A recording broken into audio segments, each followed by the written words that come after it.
Des Moines mother accused of leaving her young children home alone pleaded guilty this afternoon. Destiny Miller admitted to leaving her 3 young children, ages 4, 2, and 1, home alone in filthy conditions.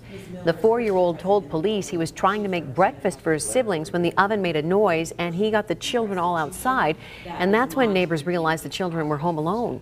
Miller is set to be sentenced in March. She faces up to 10 years in prison.